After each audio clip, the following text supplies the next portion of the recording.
Hey everyone, this is Adam Davis here from thepositivepath.info, and we have an exclusive interview today with Michael Tsarion. Michael is here for his Australian tour, the Age of Manipulation tour, and he's been here the last 2 weeks. We've already done the Sydney and Melbourne and Gold Coast events, and we're about to head off to Perth to do the Perth event as well. As you can probably hear, we're out in nature. We're here at the Haven Healing Lodge, owned by Paul Chambers, a fantastic friend of mine who's really living his truth. And I think we're all really enjoying it. I hope you enjoy this particular interview. It might be a bit noisy with the cicadas and the birds, but at the end of the day, we'd rather be out here in nature than stuck in a house. So, hope you enjoy the interview, and we're going to get started now. Michael, it's a pleasure to be here. Hope you're enjoying it. Yes, I am. Have you enjoyed the last couple of days? Absolutely. It's been on the go, but it's very exciting to meet new people and to present the information. Actually, this information has only been presented here in Australia for one. But even if it was earlier material that I've done, it would still be interesting to see the reactions of different crowd, different place, different background. But it's, as I say, extra fascinating and interesting because it is new information and you have no clue how it's going to go across. And then to see a very positive response is excellent. So it's been really good. If you were to take someone off the street who asked you, what is it that you do at these events, how would you explain it? Well, I think I have on my YouTube account, I'm not sure, on the channel, interests, and partly tongue-in-cheek, but partly also very seriously, I wrote Fighting Tyranny, and the work goes into that. I come from a long tradition of studying the architecture of control, both on a political level, and then my work start going more into how that type of tyranny affects human consciousness, and basically since I started publicly, I've wanted to get to the information that we're getting to now, and only had time to put in almost anecdotally this other thing about the consciousness and bringing in a little bit more psychology, a little bit more philosophy to show how the oligarchs, the rulers, I'm not doubting that they use a divide and rule policy when it comes to control, but people often mistake that as being a divide and rule policy only in forms of territory or mass movements. They sometimes forget and have to be reminded, almost constantly reminded, that this is also a policy, a strategy that involves human consciousness, the individual and their consciousness. So basically it's a discussion of that. Inevitably, to talk about the human mind, you have to get into psychology and philosophy, whether you like it or not, in a way. And for some people that's going to be over their heads and a little bit maybe intellectual or whatever you may call it, because it's not in their background to think in that way. It's easier to see something sort of in newsprint or on the television or topically. Something you can chat on an everyday level with, like say the recessions and the wars and the genocides and the vaccines. But see, I think that other teachers in this field are doing a marvelous job exposing that. They really are, and there's really almost nothing to add. And if there is something to add, it's kind of minor in a way. So my forte is to really look at the attack on the individual. This is what fascinates me personally. This is what really started my whole career in this movement, and I've been studying it ever since. So to be able to then come up with insights, you want to be able to turn those around in real time and publish them and get them out, disseminated, rather than wait 10 years before people are ready and so on. So when you ask me how good I feel about it, it is mostly positive because the turnaround time is so little. In past ages, when somebody had something incredible to tell the world, something of absolute importance, something of crucial importance to their lives, first of all, the mainstream media weren't interested. And if you tried to disseminate it yourself, you may have to wait years and years and years before you could do so. And then you sit back and wait for the response, if any. Now, you see, just to have hundreds and hundreds and hundreds of people come to events of their own free will, and most of them are up to speed with what you're talking about, is fantastic. I think the revolution will not be televised, but it might end up on YouTube. We're seeing a lot of people who I think are becoming increasingly aware of what's happening, and they're not afraid to get out there and actually shoot their own information and get out there. And I think a lot of your information, especially with myself and others that I know, have found you via the internet. How do you feel about the internet? What role does that play within all this? It can't be underestimated at all, because remember, even as good as a hall is, hundreds, thousands of people may come, We've historically seen this. You put something up like Origins of Evil or 2012, The Future of Mankind. I think I did that talk in front of 60 people in Los Angeles when it first came. It was sort of impromptu. They invited me quickly. In fact, I didn't even know it was going to be filmed. I walk in there and there's Ted from Booktree, a pal, you know, who lives in LA, says, "Oh, just toddle along here, and I think I'll film it for you." And hands you a CD. You put it up on internet, and within 8 months or something, like over 1 million people had seen it. Before YouTube messed with the figures and pretend that, you know, take the countdown and starts at 1 again. But I kept track of it, and I'm sure that by the second year, and then Architects of Control as well, that went up, and over 2 million people had seen it within a year. Again, it was about 800,000 within a month. So of course, how could you fill a hall with 800,000 people? You know, nobody could do that, not even Elvis, right? So that is the benefit of, and remember we mentioned that in the introduction of the talk as well, that we are in an age of answers. Something is, even as much as you can feel fatalistic and pessimistic about our times, it can never be lost sight of that the information that is being shared, being discovered, is quite in its own way unique. And most importantly, the form of dissemination of that knowledge is unique with the electronica. So if the internet is, you know, our greatest tool at the moment, and the internet has been created, say, by the army, are we seeing, is there some sort of, is there a duality happening here where we've actually got these tools that are more like catalysts, and where we choose what we choose to do with them is up to us? Is that yes, what we're seeing? We see all down through life. In fact, through military action, through war, some of the most important things that have benefited human beings, including roads. Look at the Romans, right? Medicines. I mean, the list goes on of the things that have been invented by scientists while they were actually preparing for a state of war. And then there's side effects to this. But the thing is that, say even if somebody was to sit here and argue with me that the internet was created by Big Brother, you know, blah, blah, blah. Yeah, but Big Brother is not absolutely certain how the people that they consider slaves are going to end up using that. They really don't know. And of course, if you do look at the internet, there is a lot of rubbish up there. You know, you could say a vast majority of it is just total, you know, inane nonsense. That's what they were probably hoping for 100%, given their very dour opinion of the human race. But then, to their horror, they find out that those few people who still have independent minds and who won't be stamped and numbered and are very creative in their own way, and questioning, also put out material. Now, even if that was as little as 7%, it's still a shock, you know, given the waves of control that are coming through the television, the processed foods, and the sort of ubiquitous mind control that happens from school on, where almost everyone you meet thinks you're crazy if you even mention anything, let alone UFOs and things like that. So I think they could create something. They did it for the intellectuals. It was firstly the universities that used the internet primarily to share information, very important thing anyway. Even if it was just for that, it would have been very valuable. But then when it became the vendors, you see the vendors who have they're not controlled by anybody, they just want to make a buck. In a way, they said, oh, customers will like it if this happened and that happened. And sooner or later, the market starts to dictate. You know, I'll use a lot of quotes from Ayn Rand, and the one I don't use, which I probably should use, is her comment about the fact that just as sort of the West opened with the division of religion and state, you know, state and religion, state and church parted, she went on to say that the future depends on the separation between big government, or any government, and economics. And if you think of what I've just said about the role of the vendor back in early 80s, and how they say, well, our customers want, you know, easier this and easier access, and they can't read this and they can't read that, and suddenly the Microsofts go, well, if we want to stay in business and not lose out to competition. So even on a street level, the market sort of takes over and has its own momentum, whereas Big Brother's agenda may have to accommodate those kinds of things. But that's never to say that Big Brother doesn't have a major hand in what's going on, but at the same time, there are the vagaries of the flow of what people want. Otherwise they can go, yeah, I'm not interested in that. Look how quickly video games and other things get redundant. So it's quick. Totally right. Yeah.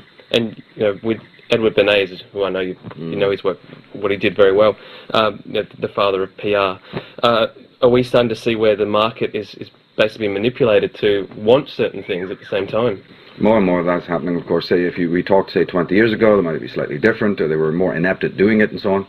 But now, unfortunately, because of since the Reagan and Bush era, the whole me. Well, also the homogenization, putting their own family in power, you know, homogenizing the networks, casting out any outsiders. It's actually been quite rapid. So within about 10-15 years, this has now become a problem where they're monopolizing all the media outlets vastly.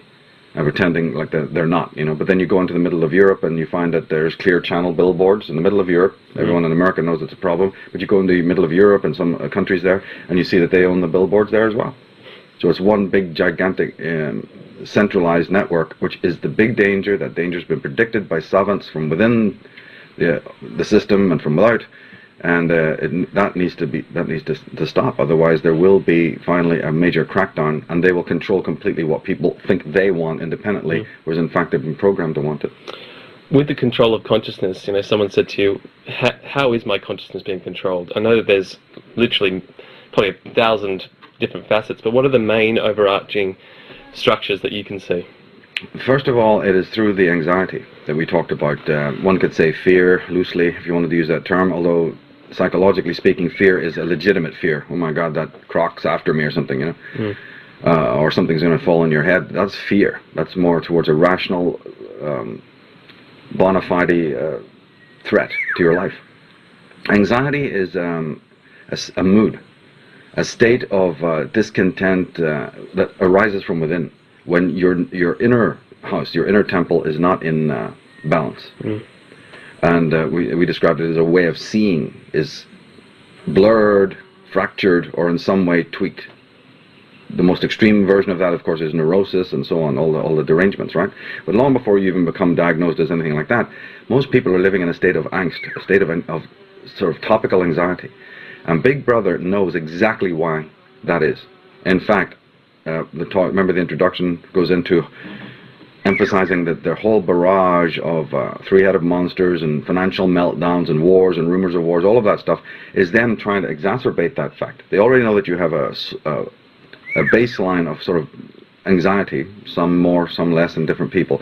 But then in recent times, and actually down through the years, they've tried to exacerbate that by constantly pulling the rug from under people, threatening their survival needs, food, shelter, you know, and so on. And the working on anxiety is one of the, as they say, there's many, right? But that's one door into the complete control of the human being. And that's what we're moving into with the transhuman agenda, as you put it. Yeah, they couldn't believe their luck. This works so well that suddenly they started thinking, oh, well, where can we go with this then? Since whole mass, you know, if you're a single sheepdog, like David Icke has often used the metaphor of the sheepdog, and there's the farmer just leaning on his staff going, this is good. I'd be running around hunting every single individual sheep. Well, if you suddenly realize that with one crack of the whip, you can, you know, corral a huge herd of steer, you start thinking in terms of what more can you do. Your power goes to your head. So as a matter of fact, when they start seeing that people can easily be goaded based on manipulating their psychology, then they started realizing that maybe then their global visions, which was only some pipe dreams of some very obscure, completely almost insane, ideologues, right? Now they started thinking, oh, maybe we could implement this.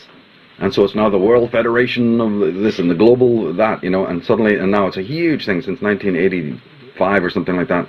It's been pushed with unbelievable fervor, this whole globalistic agenda that really was only the pipe dream of a few very obscure and very creepy sort of ideologues, you know. So yeah, they've realized that they really do have the reins on most people, and it's tight, and that perhaps can now further their agenda to work into this global village in which the person who's now so sedated, because their anxiety is so strong, in order to sedate it, they take the pills and whatever, become sort of, like Foucault said, you know, docile bodies, you know, and that kind of creature is then, you know, easily to corral into the global village. The free man, well, that's a whole other subject, you know, the person who still resists. You call this the age of manipulation. That drums up in me a feeling of that this is actually part of the overall process of the way, I guess, consciousness works.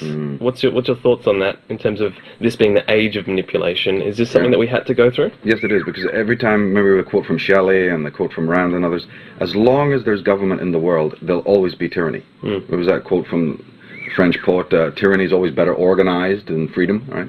So there's a certain kind of person who's very weak in their mind, these docile bodies, who require that kind of order. They require those handrails. And government is a manifestation of the Big Father presence. We even spoke in the talk about how young freedom actually is, even purely on a political, sociological level. Freedom is about 5 minutes old in life. Medieval man didn't know it, didn't have it, didn't even expect to have it. Oh, he had kings on the left and kings on the right, you know. So telling him what to do, and then rewarding him for his blind obedience. Even in the Bible, the so-called holy people of God, the Israelites, are telling you all we had to do was be obedient. God just said, obey us, and we did it so well that now we're the chosen ones. Isn't it great? Well, you didn't have to make any sandals, you didn't have to dig any wells, you didn't have to cultivate any fields, you didn't have to build any great cities or write any great scriptures. No, you just had to be obedient to Big Daddy, and everything was, laid on. Well, we have not moved. My work is to show that we haven't really moved psychologically. From that need to have Big Brother. From that state. So even though there's a few people who have moved on, the mass of mankind is still going, where's the next one? Religion's kind of not happening, so where's the next leader? Where's the next leader? Hail the providers. Abomination. Yeah. So from Rome, from Greece, from Babylon, the British Empire, the Venetians, whatever you want to call it. Now you have basically imperialism with a smile in America. Only the smile is getting more turning to a grimace, but it used to be with a smile. So it's imperialism all the way down the line, and but my message again is don't just think that imperialism is purely a jackboot situation of gun to the head. It is infinitely more subtle. In fact, their major weapons are focused on the psyche of man, not so much on his person and the society. Because as we said, they've actually got that nailed already. It's this thing, it's how people see, it's their subconscious that is the real. I mean, put yourself in their position. The remote control character becomes a bore after a while, isn't it? You can send them to die, you can send them to plagues, that's kind of uninteresting now. You're wanting to get real control. All psychopaths want real control over the mind. That turns them on. The sicker they are, the more they want to mess with your mind. They want to mess with the psychology of a person. That's what the sickest people on earth are about, and these people at the top of the pyramid are no different. They're interested in controlling consciousness and always have been. Or they've been tutored by people who always have been, you see. When we say they, is that a... how would you explain who they is? Because I know you go into a lot of the Luciferian connections to a lot of this. Yeah, ultimately I call them atonists. It's almost the same thing as from Egypt. Yeah, solar worshippers, and the people that control the world today are ideologically or biologically related to them. And you can see this in the symbolism that they use. Barack Obama, not only the name Barack Obama, we can get into the etymology of that, it's unbelievable. Barack actually means Satan, by the way. But the symbolism and the logos that they're using are directly atonist. I mean, almost patently. And this goes for lots of other symbols, the Nazis and what have you. So these characters are obsessed, they're maniacal, and they really are afraid in a way. They have fear. But the groups that you're talking about are the Alpha Lodges of Freemasonry, largely controlled from British Isles.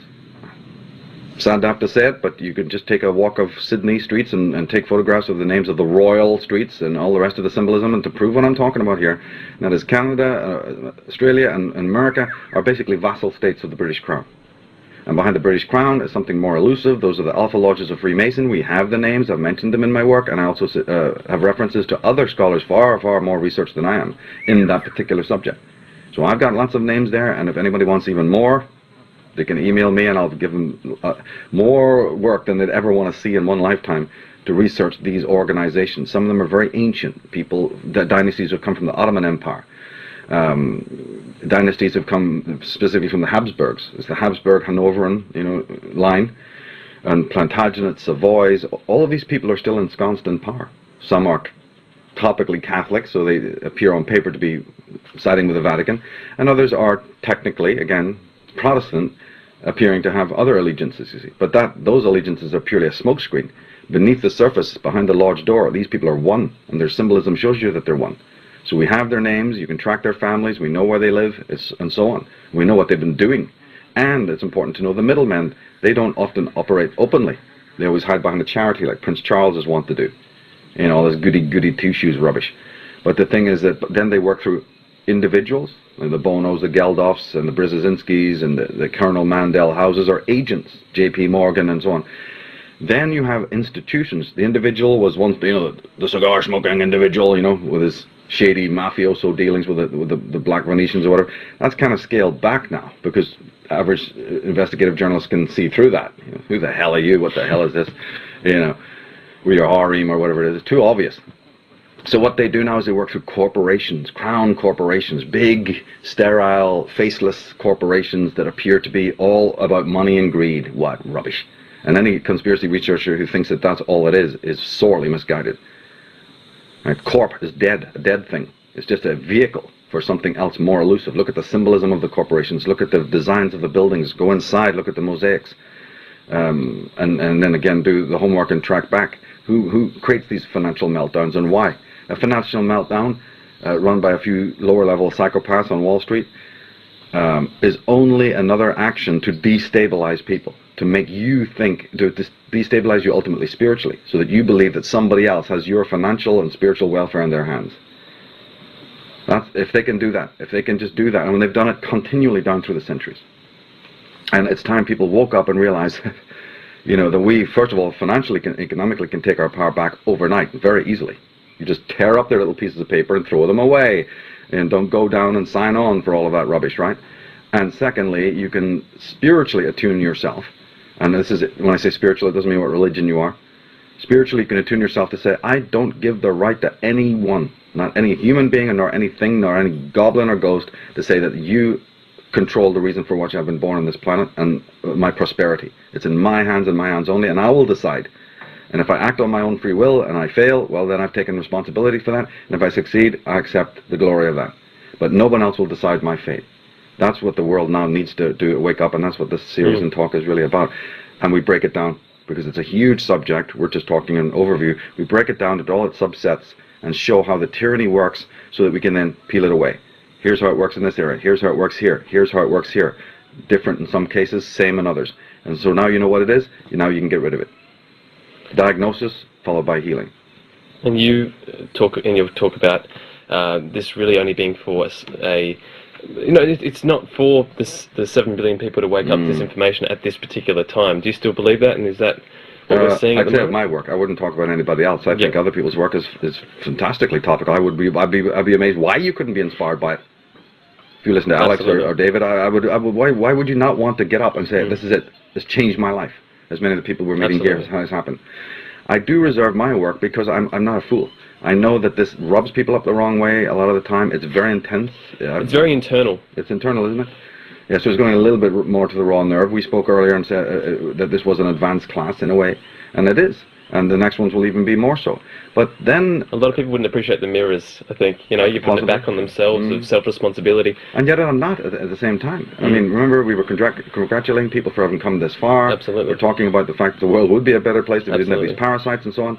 But at the same time, you do need to bring it very personal home so people feel urgent about what's going on. A lot of times the other speakers tend to pacify people, give them a couple of cushions, and it feels all nice and cushy and rosy. But the world is in a state of absolute meltdown.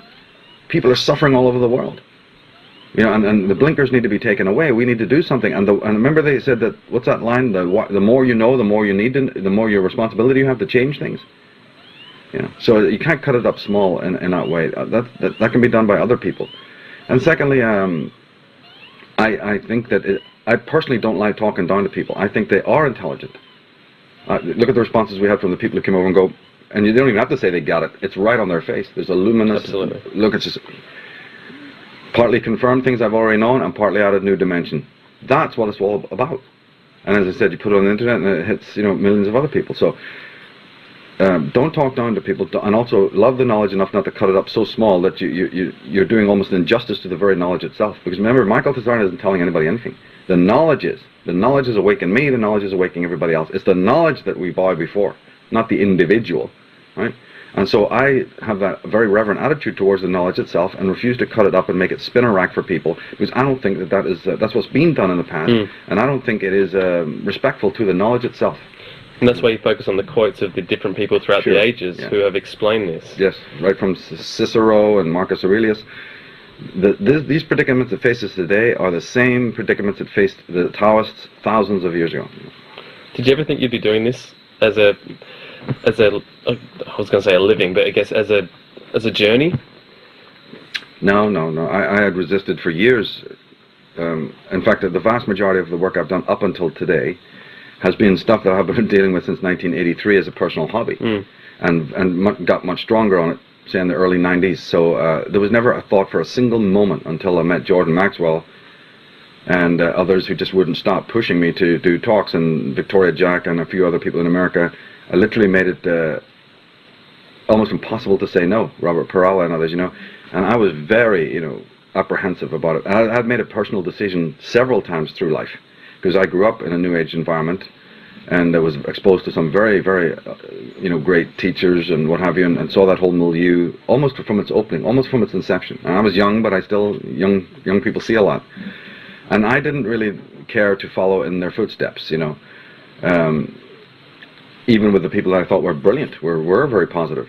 It just didn't seem my cup of tea. I like to sit home and study it on my own, and stare at the window and not really have any of that notoriety, let's say. 20, 30 years later, people who predicted that you're going to be doing this, suddenly it comes true, and it's not will at all, anything but. It was circumstances, and then other people very much putting me there, and then one thing leads to another, and then I'm a bit of a workhorse.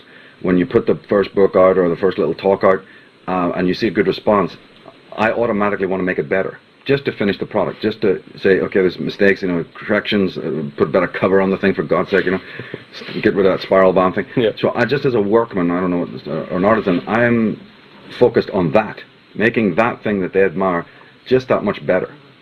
No other, forecast of, yeah, well, this will take me here, or this. It was just a warm reception of a young guy from outside. All these people welcomed me in, set up extra talks on my behalf, wanted to know more about what I was doing. And then me just hoping to come in and say, here's the same thing, or here's another product, and it's better, It's craftsmanship. That's basically my thread, right up to today. Months and months and months was spent just putting this slideshow together at the exclusion of everything else. Almost whole other aspects of my life, both, financial earning and personal life, get immediately put on hold to work on the Australian tour. So that's craftsmanship again. You just think, oh, well, let me work on rehash, just get up there and wing it. No, this is a very vital time. I try to stay coherent and bring the best of the knowledge that I can and put it together. And just put out a really strong product that was really going to make people think very deeply, and not do a second shoddy thing, to reciprocate for that warm response that I got in the middle. After that initial launch, it's just been the support then of the public that kept you going. Yeah. We want this, so tell us about that, and then you just keep going. Or again, I see errors in a lot of other areas and go, oh, that gets my goat. And you go, no, I want to fix that. So a great deal of my work is refutation, built out of the X factors of other people's work where they're not quite, on the ball or whatever. And your innate need inside to want to get it perfect. Mostly that. Yeah. Mostly that. You can't be responsible for. You can't live in expectation of what people are going to think and whether they're going to like it and all. The guy who hates it today loves it tomorrow. A little bit of shake up in life, and they'll all be going, man, you were really right. Yeah, well, you didn't say that at the time. So that it doesn't matter. Time, when the truth is out there, leave it. Let it go. It's not yours anyway. I'm just broadcasting what I've learned, and I take it as the truth. I feel very strong about it. But then you let it go, and you release it, and you let it take its own actions, perfectly capable of doing its own thing in the minds of everybody else without you getting in there and rehardwiring them. Just let it go. Don't own it. Don't copyright it. Don't patent it in that way. It was interesting. Before the Melbourne event, when we checked into our hotel, your solution slide, there's 5 parts to your talk, and the solutions part was completely destroyed. Corrupted, yeah. That was like 9 hours before we had to go on stage. We couldn't even have the time to work out why it got corrupted. So I emailed home to see if the master file was good.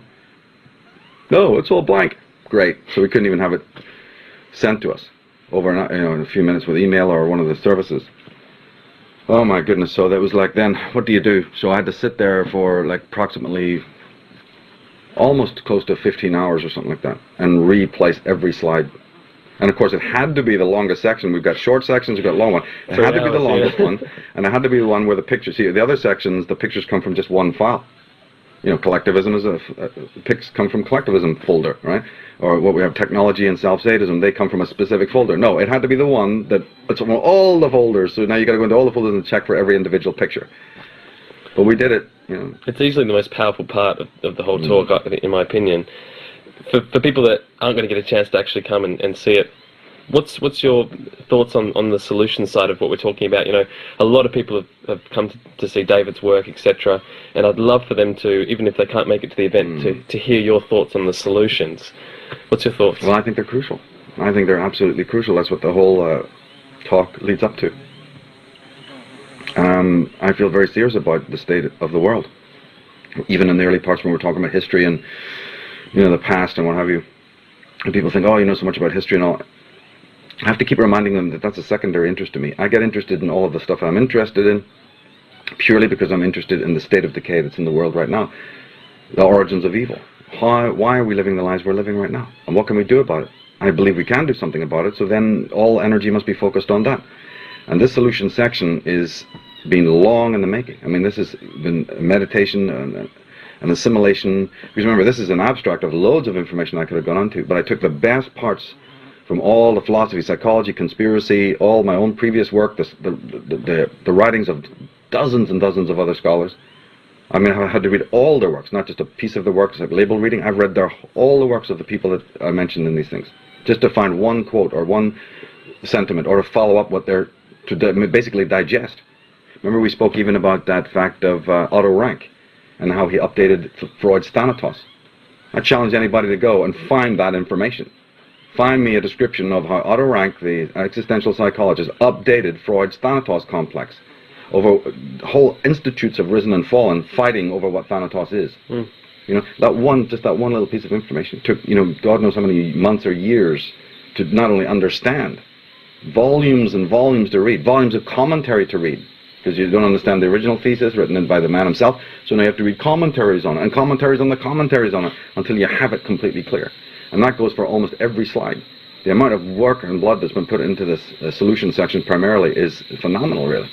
And each thing is a condensed nugget that will flower later on in the mind of the person who, thinks back on it or watches the DVD or whatever, and follows up the research. I've mentioned a couple of times during the talk, take names of these people, the Viktor Frankls and what, take their names, go and look up on the internet what they're into.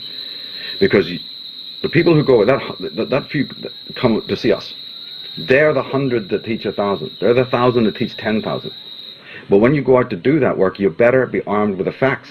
I've got the facts, I've done it all my life. But the individual needs to also arm themselves so they can immediately say, no, you're wrong. Let me prove it to you. Here's the statistics, or here's the facts. So, no, that's not incorrect. That's incorrect. Or even with school teachers, and anybody tries to debunk you or pretend that they don't know what you're talking about. It's very, very important that people in this movement are armed up with intelligence more than in any other subject, because they're going to receive more backlashing than others, and they're going to look stupider than anyone else. Questions. Right. Look at the way that the newspapers pictorialize myself and David and other people. We get more backlashing than ever from the mainstream, isn't it? So we can technically look dumber if we don't own our own stuff. We'll be the butt of ridicule. Well, that is not going to happen with me. I can tell you that. I'm not saying they should stop the ridicule, but there's not going to go very far, because come on ahead, bring it on.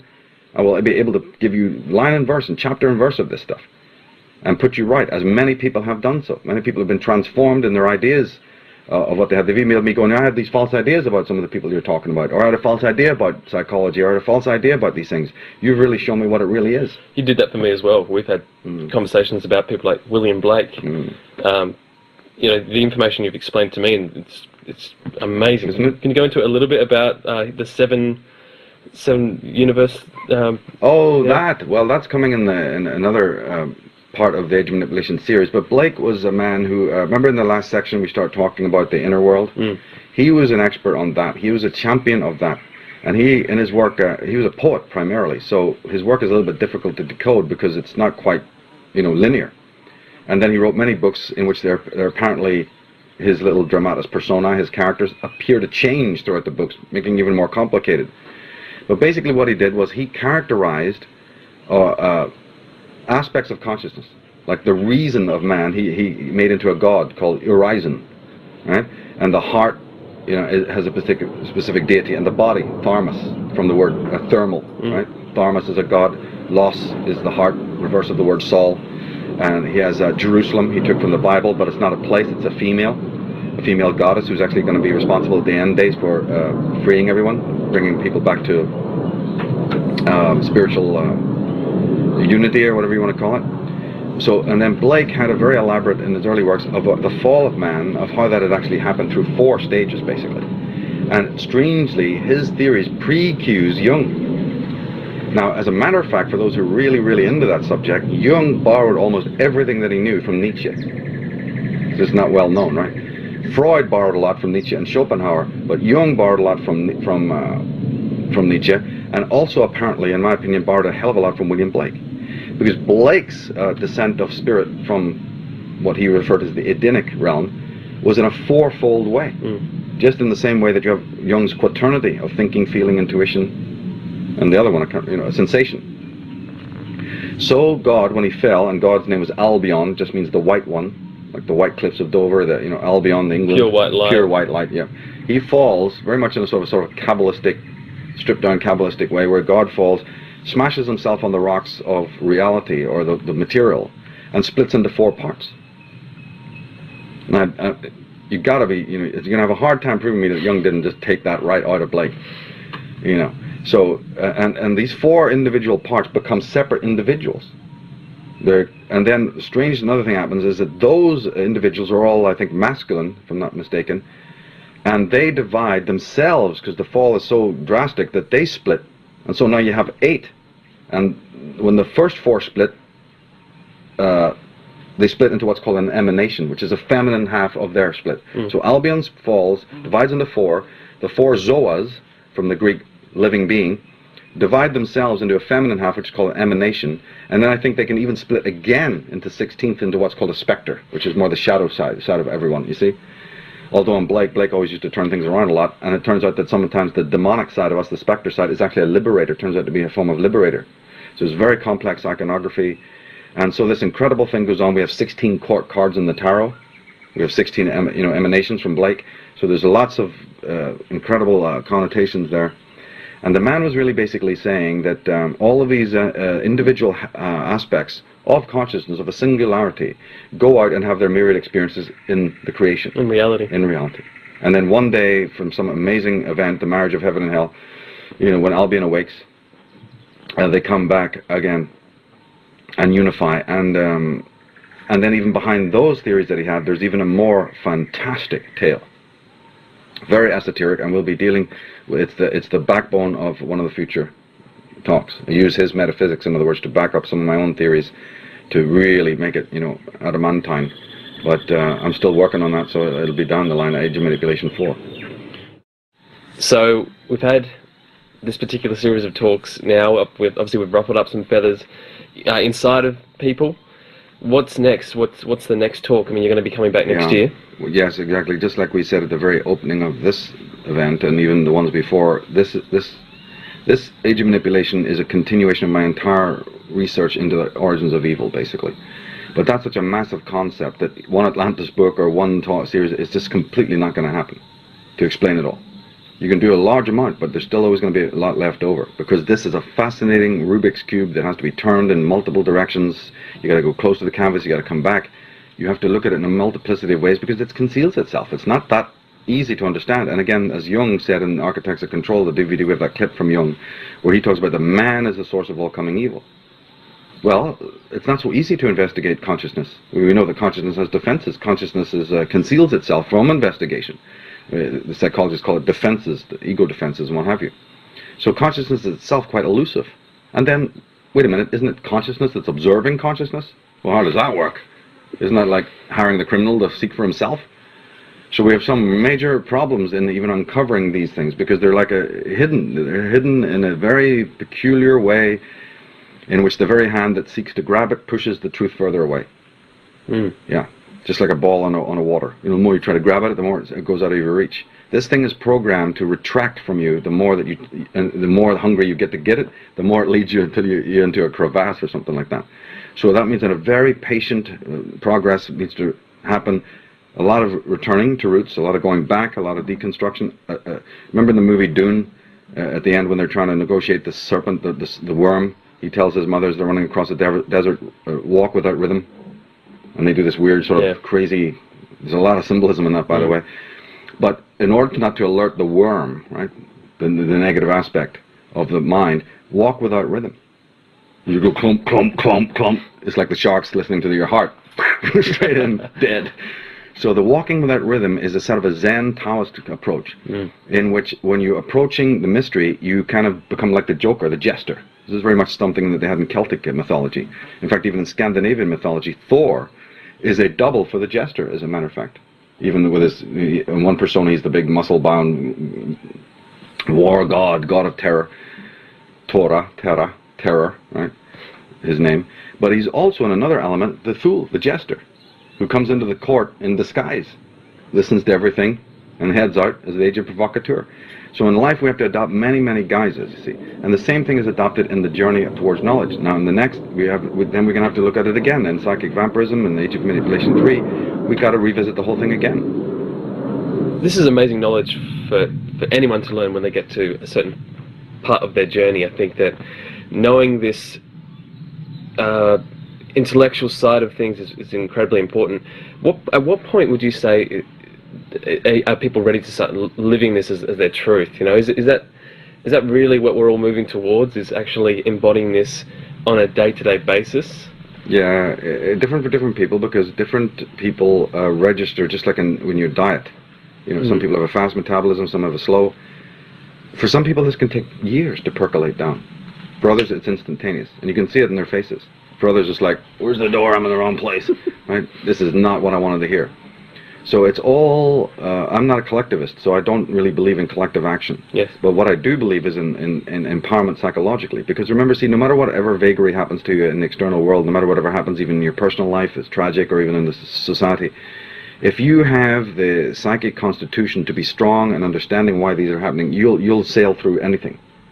But whereas the person who is weak and ungrounded, the slightest thing can happen and they're neurotic. They fall over, topple. So I would rather see a group of people who can withstand even quite large tragedy or meltdown, but do so because they're not fazed by it. All down through time, you see that the slightest tragedies, apparently very strong people collapse, because they're only strong as long as they're running around with the apparent image of being successful or whatever, or owning a lot of things. You see, but when the real meltdown comes, they're ready to blow their brains out. History has shown this. And it's the quiet little man who never said a word, you know, who turns out to be the leader and says, "Look, I'll lead you all to safety." You know, there's fantastic anecdotes of this all down through time. As Khalil Gibran talks about when he talks about freedom, he says, you know, freedom is not just not having any worries, but it's having worries, but being able to rise above them unencumbered. Yeah, that's right. I remember that quote, and he was one of my great teachers as well. So I would say that that's the way it is, and if you can just do that, if you can just lead people to remember that their power is within, not without, the work is accomplished. But then on a technical basis, you know, I've got a lot to say about the origins of evil. I think I've got a lot of information that needs to be shared, so people need to hear it from that space. Yeah. You know, they might have a teacher that can teach it from more of a living now space, but I think the way you explain it in the intellectual terms is also, it's just like a lot of people have said that you coming out after David is actually very perfect, a perfect fit, because in a lot of ways it encapsulates, it completes a certain part of the puzzle for a lot of people. Yeah, it's a good compliment. And since I wrote the Atlantis book, and then 10 years ago I said that in the space of 10 years we will know the origins of who we are. We already do. It's already there. People just go to my forum to prove that. We absolutely know the key things about who and what we are. And we certainly, and what that really means is we know all the lies that have been told that we're not. But the process then says, now that we've come up to that stage, now we need the advanced class to say, now that we're clear on the vast majority of the lies and we can throw them away, we don't need to think about them anymore, we still have certain mysteries that we now need, that mankind has never gone into before, at least not for many millennia. And that's the road that I see ahead. Is that the rest of this work has been basically, should have been done a long time ago. Where the human race has come is like, okay, it's great and everything, but you know, that's just to understand how programmed you've been. Now we've got that far, don't think that's the end. Now you have to do the initial work. People think they've waken up from knowing that 9/11's an inside job. It's like, that's it. There's more to do. Now you have to take the next step and find out what you're really all about. Now that you can get rid of the false religion and the false, all of this other falsity, that still leaves a void of what to go into. What do I believe? Where do I go? What do I know? What do I eat? Yeah. Remember the very first thing we said at the beginning of this talk is, who are we going to be in 1 or 2 or 10 years? Are we going to even be the same beings? Is the human race ready for such a major change that we may not even be the same people we are right now? You see? So in psychic vampirism, then we bring it, but then we go into another level, more dark, more specific, looking at how man enslaves himself and how he intends to enslave others. Because if you want to undo the big knot up there, there's a whole bunch of little knots down here that need to be undone first before you can unravel the greater Gordian knot above. This is just the facts. This is just the way it is. And untying those knots on the personal life from within, all the people who've enslaved you, all the damage that they've done to your psyche and your physicality and your body and your mind, all of that needs to be purged and healed. And you can't purge and heal it until you first know how it's done. And so the psychic vampirism is now a deep look at how people mentally and sexually and subliminally enslave one another, you see. So that a person can go in there and waking up, because they're numb. These things are numb, you know. Our interrelationships with other people are fraught with so much facade and camouflage. And so evil people are able to just walk amidst us. Very immoral, sick, deeply disturbed, self-sadistic individuals are able to gain great power. That's why the world isn't the way it is, because we let them go up the ladder. Or they know, being conscienceless, without conscience, can ascend. Even the fraternities, I've said so many times, those are reverse percolators. Those are reverse filters for scum to reach the top. Usually you have a filter that filters that out. The fraternities, starting from school through the masonry and all of that, is to make sure that the good man is filtered out. So he has no power, and only the sickest people get the reins of power. But that also happens in a daily situation as well, where children are born and people are let loose. Now, these hedonistic ones that we dealt with in the very last part of this talk. So we need to clean up that house first and get completely savvy, as I've said dozens of times, about every conceivable facet of evil. Get the discernment to know what it is so that you can remove it, so that it has no power and it dries up of its own accord. If you try to fight evil with the weapons it's handed you, forget it. You'll just go round and round in circles and only empower it. It gets stronger, like the movie The Fifth Planet. Well, the more you shoot at this thing, the bigger it gets. You have to emaciate it. You have to take away its food, break the entrainment, and then the thing withers up and crumbles. That's the true art of conquering evil, you see. It reminds me of The Matrix, where when Neo wakes up, he comes into the real world, which is a kind of real consciousness. We find that the robot comes and looks at him, and it goes away. It doesn't try and attack him, train him, doesn't try and put him back in his pod. Yeah. It knows that it's the source, the power that he was giving to it is completely gone. It's completely gone, and he's almost become invisible. He's become a ghost in a positive way. He's no longer part of the whole game. And that's what I mean about the person who becomes light. Traveling light in their consciousness, you see, is the true enlightenment. And that can come. And even if a few people only get it, that's all right, because those few go on and teach the others. There's no necessity for everyone to sort of get it at the same time in this somewhat ludicrous way that has been described a lot in the New Age movement. No, a few people get it, they have the power to then go on and disseminate it. Because the truth is the one doing the disseminating. The truth has its own action, its own movement, and it's coming into your life regardless of the walls that you put up. You can put as many sandbags, and you can put as many concrete walls as you want, and you can lock it out and block it out, and there it will be. Because the truth is eternal, the truth is in the breath you breathe, it's in the cells of your body, it cannot be destroyed. So the quicker that you go with it and open up and just throw the oars away and go where the river wants to take you, like the Hopi suggested, so be it. And the better and the faster and the more happy you'll be. Or you'll be dragged down to the riverbank, punched stupid, have your head beat off all the walls of the universe, and then thrown into the water. Yeah. But one way or the other, you're going with the flow, you know. On that note, Michael, it's been an absolute pleasure having you Thanks here. for bringing me. Look forward to seeing you again Thank you very much, my next friend. year. Yeah, appreciate it.